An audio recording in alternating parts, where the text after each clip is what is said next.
नमस्कार, आप देख रहे हैं न्यूज 24 फर्स्ट एक्सप्रेस और मैं हूं आपके साथ मानवी ठाकुर। शुरुआत करते हैं आज की खास खबरों से। यूपी के हमीरपुर महोबा लोकसभा सीट के लिए तीसरी बार लगातार भाजपा ने पुष्पेंद्र सिंह चंदेल पर भरोसा जताकर चुनाव मैदान में उतार दिया है। वर्तमान सांसद को टिकट मिलते ही उनके समर्थकों और परिवार में खासा उत्साह है।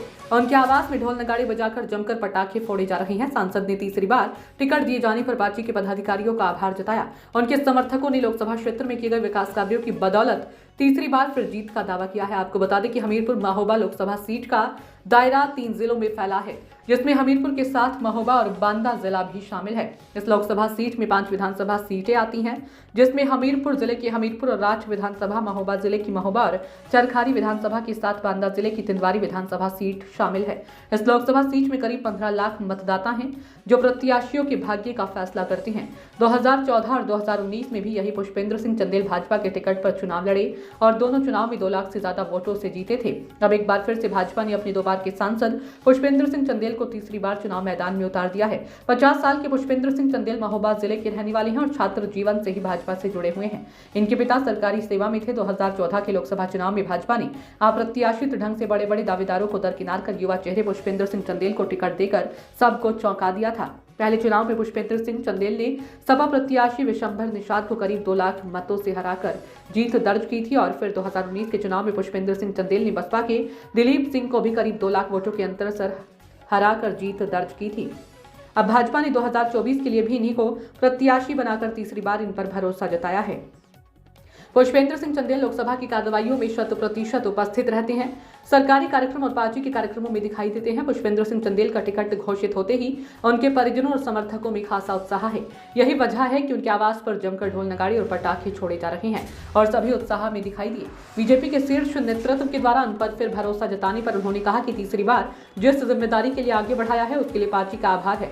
मैं इस जिम्मेदारी को गरिमा से आगे बढ़ाते हुए उसका निर्वहन करूंगा। वहीं इंडिया गठबंधन के प्रत्याशी को लेकर कहा कि उनका प्रत्याशी सज्जन भले किसान परिवार से है। हर पार्टी अपने प्रत्याशी को मजबूत समझकर लड़ाती है, मगर मोदी के नेतृत्व में देश की जनता बीजेपी के साथ है। इंडिया गठबंधन अल्पसंख्यक को अपना वोट बैंक मानते हैं, जाति को बांटकर चुनाव लड़ते हैं, उनके मंसूबे ध्वस्त होगा।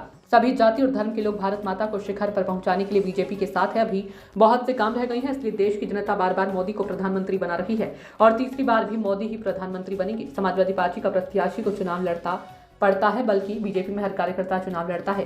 कार्यकर्ता 5 साल तक काम करते हैं, इसलिए चुनाव में कोई दिक्कत सामने नहीं आती। इस बार पुष्पेंद्र सिंह चंदेल के मुकाबले में सपा ने अजेंद्र सिंह राजपूत को टिकट दिया। हमीरपुर जिले की राज और महोबा जिले की चरखारी विधानसभा सीटें लोधी बाहुल्य है, इसलिए इस बार मुकाबला खड़ा होने की उम्मीद है। पुष्पेंद्र सिंह चंदेल के पिता हरपाल सिंह ने फिर से टिकट मिलने पर पार्टी नेतृत्व को धन्यवाद देते हुए जीत का दावा किया। हमीरपुर के भाजपा जिलाध्यक्ष सुनील पाठक, अभिनव तिवारी, राज्यसभा सांसद बाबूराम निषाद, सांसद प्रतिनिधि अशोक तिवारी आदि लोगों ने भी टिकट को लेकर खुशी जाहिर की और कहा कि हम लोग उत्साहित हैं, क्योंकि लगातार उनके कार्यकाल में किसी भी व्यक्ति का अहित नहीं किया गया और आज तक भ्रष्टाचार का कोई आरोप उन पर नहीं लगा है। सांसद ने निष्ठा और ईमानदारी से अपने कर्तव्य को निभाया। उनके विकास कार्य ऐतिहासिक रहे, खासकर केन बेतवा लिंक परियोजना।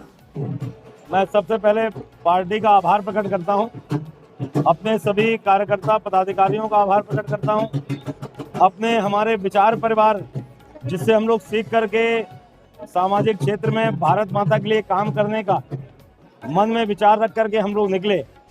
हमारे विचार परिवार ने, संगठन ने और कार्यकर्ताओं ने जो भरोसा जताया और जो तीसरी बार जो जिस जिम्मेवारी की ओर आगे बढ़ाया है, मैं ईश्वर से प्रार्थना करता हूं कि हम लोग उस जिम्मेवारी को गरिमा के साथ, ईमानदारी के साथ, शुचिता के साथ उसको आगे निभा पाएं और मैं समझता हूं कि यही पार्टी ने यही सोच करके ये जिम्मेवारी सौंपी है। और मैं एक और आभार प्रकट करना चाहता हूं, ये आभार प्रकट करना चाहता हूं कि कई बार राजनीतिक लोग बोलते हैं तो लोग विश्वास नहीं करते, लेकिन मैं आपको पूरे विश्वास के साथ, पूरी ईमानदारी से बता रहा हूं, ये केवल भारतीय जनता पार्टी में हो सकता है कि जिस नेतृत्व को टिकट देने में निर्णय लेना था, मैं अपने उस नेतृत्व के एक भी हमारे पदाधिकारी महोदय से मैं जा नहीं पाया, मैं मिल नहीं पाया, मैं अपनी बात नहीं रख पाया किसी से भी। हमारे आदरणीय प्रदेश अध्यक्ष जी से, आदरणीय प्रदेश संगठन मंत्री जी से, आदरणीय हमारे क्षेत्रीय अध्यक्ष जी से, आदरणीय राष्ट्रीय अध्यक्ष जी, राष्ट्रीय संगठन महामंत्री जी से, मैं किसी से नहीं मिल पाया। उसके बाद भी हमारी पार्टी ने मुझ जैसे छोटे से कार्यकर्ता पर जो विश्वास जताया है, मैं ईश्वर से प्रार्थना करता हूं कि जिस भरोसे विश्वास का उन्होंने प्रत्याशी बनाया है, हम लोग उसकी गरिमा को बढ़ाते हुए आगे अपनी जिम्मेवारी का निर्वहन कर सकें। अब आज पार्टी ने हम पर विश्वास जताया है, तो मैं अब गठबंधन के प्रत्याशी की चर्चा नहीं करूंगा। गठबंधन के प्रत्याशी सज्जन आदमी हैं, भले आदमी हैं, किसान परिवार से हैं। निश्चित रूप से पार्टी ने हर पार्टी अपने प्रत्याशी को मजबूत समझ के लाती है, लेकिन मोदी जी के नेतृत्व में पूरे देश के 140 करोड़ जनता वर्तमान में भारतीय जनता पार्टी के साथ है, और जो समाजवादी पार्टी और जो हमारा जो इंडी गठबंधन है, वो जिस सोच के साथ उन्होंने प्रत्याशी उतारा है, जिसको माइनॉरिटी को अपना वोट बैंक मानते हैं, जातीयता में वो बांटने का काम करते हैं, उनका वो जितना भी मंसूबा है वो ध्वस्त होगा। इस समय 140 करोड़ आबादी के लिए जैसे मोदी जी ने काम किया, सभी जाति सभी धर्म के लोग आज भारत माता को शिखर पर पहुंचाने के लिए भारतीय जनता पार्टी के कमल के साथ। ऐसे कौन से काम है जो पिछले 10 सालों में रह गए, अब आगे पूरे करेंगे? अभी बहुत से काम रह गए, इसीलिए देश की जनता बार बार मोदी जी को प्रधानमंत्री बना रही है।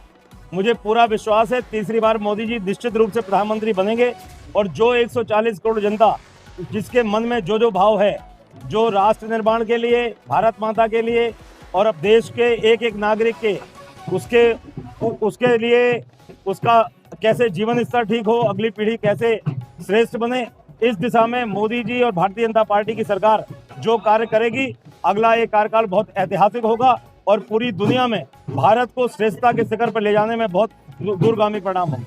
लोकसभा चुनाव में तो गठबंधन का जो प्रत्याशी है, कहाँ मानते हैं उसको पूरी लड़ाई है? हम लोग कार्यकर्ता हैं, हमारी भारतीय जनता पार्टी का एक एक कार्यकर्ता चुनाव लड़ता है और समाजवादी पार्टी का प्रत्याशी को चुनाव लड़ना पड़ता है। इसी से आप अंदाजा लगा लीजिए कि हमारे जितने भी कार्यकर्ता हैं, बूथ पर हैं, पन्ने के प्रमुख हैं, वो लोग चुनाव लड़ते हैं, उनकी दम पर हम लोग चुनाव लड़ते हैं। प्रत्याशी की हैसियत नहीं होती है कि हर गांव में अपना बस्ता लगा पाना। केवल भारतीय जनता पार्टी हमारी 5 साल लगातार परीक्षा देने के लिए तैयारी करती है